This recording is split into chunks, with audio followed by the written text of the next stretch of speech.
Pemirsa, carut-marut tata kelola Badan Usaha Milik Nagori atau BUM Naga di sejumlah wilayah Kabupaten Simalungun kembali menjadi sorotan.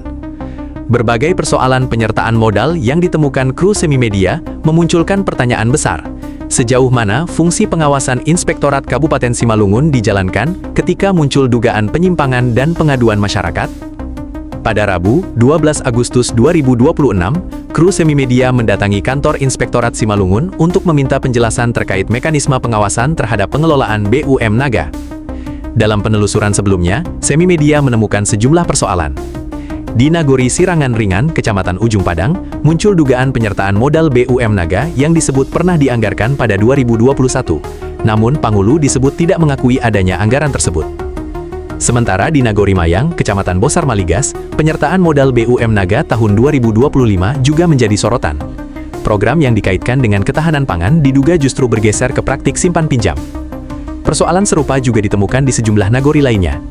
Kondisi ini menjadi penting karena penyertaan modal bersumber dari keuangan desa dan menyangkut aset serta kepentingan masyarakat. PP nomor 11 tahun 2021 mengatur aspek akuntabilitas dan pertanggungjawaban BUM desa, termasuk dalam pasal 53 sampai pasal 57. Namun, saat kru semi-media mendatangi kantor inspektorat, Inspektur Roganda Sihombing, Irbansu Berlin Purba, dan sejumlah pejabat terkait tidak berada di tempat. Menurut petugas piket, para pimpinan sedang berada di Medan, mengikuti kegiatan bersama BPK seprovinsi Sumatera Utara. Kru kemudian mendapat penjelasan dari seorang auditor bermarga Purba. Menurutnya, BUM Naga memiliki pengawasan internal. Namun apabila terdapat laporan mengenai dugaan penyimpangan, Inspektorat dapat melakukan pemeriksaan sesuai kewenangannya.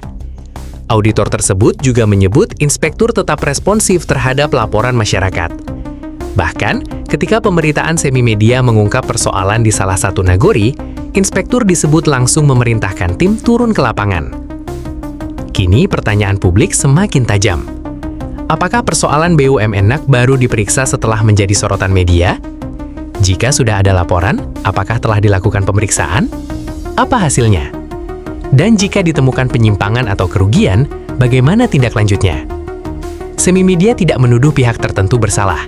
Namun, setiap dugaan penyimpangan harus diperiksa secara objektif dan transparan. Jika tidak ada masalah, buktikan. Jika ada kesalahan, perbaiki. Dan jika ditemukan kerugian, pertanggungjawabkan sesuai ketentuan hukum. Masyarakat Simalungun kini menunggu jawaban Inspektorat. Jangan sampai uang dan aset desa dipertanyakan, sementara pengawasan hanya menunggu laporan. Dari Kabupaten Simalungun, Tim Liputan Semi Media Arif Aryadi